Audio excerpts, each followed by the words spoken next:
Cartoon TV.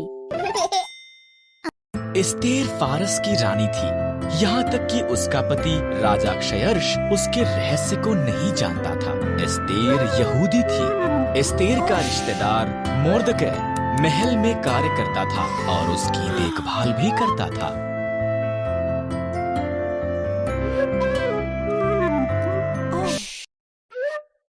राजा क्षयर्ष के सलाहकार हामान ने एक बड़े इनाम को प्राप्त किया। वो बहुत घमंडी था। मोर्दकै के सिवा हर कोई उसके आगे सिर झुकाते थे। हामान अपमानित हुआ। उसने मोर्दकै और सभी यहूदियों को मारने की प्रतिज्ञा की।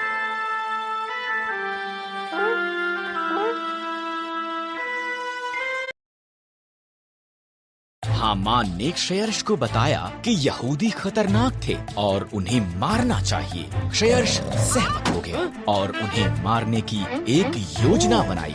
मोर्दकै डर गया था और रानी एस्तेर को ये संदेश भेजा।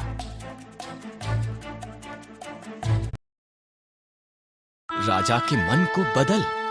मोर्दकै ने कहा, अगर मैं उसके निमंत्रण के बिना जाऊं तो वो मुझे भी मार देगा। एस्तेर ने जवाब दिया, शायद तो इसी पल के लिए रानी बनाई गई थी। मोर्दकै ने कहा।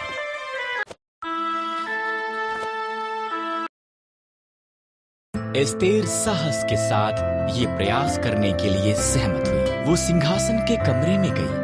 राजा क्षयर्ष उसकी सुंदरता से चकित हुआ और उसे अंदर निमंत्रण दिया। क्या हम हामान के साथ रात का खाना खा सकते हैं? उसने पूछा।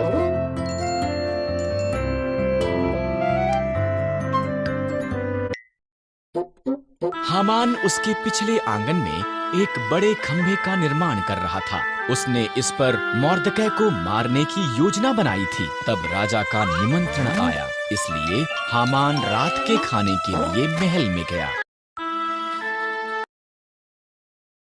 एक मनुष्य मुझे और मेरे लोगों यहूदियों को मारना चाहता है, एस्तेर ने राजा क्षयर्ष को बताया। कौन ऐसी बात करेगा?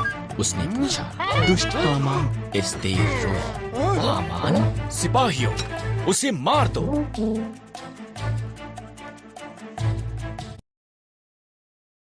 इस तरह हामान उसी खंभे पर टांग दिया गया जो उसने मोर्दकै के लिए निर्माण किया था। एस्तेर के कारण यहूदी बचाए गए थे। उन्होंने एक बड़ा त्योहार मनाया जिसका वो आज तक भी जश्न मनाते हैं। दोस्तों, कार्टून टीवी को लाइक, शेयर और सब्सक्राइब करें।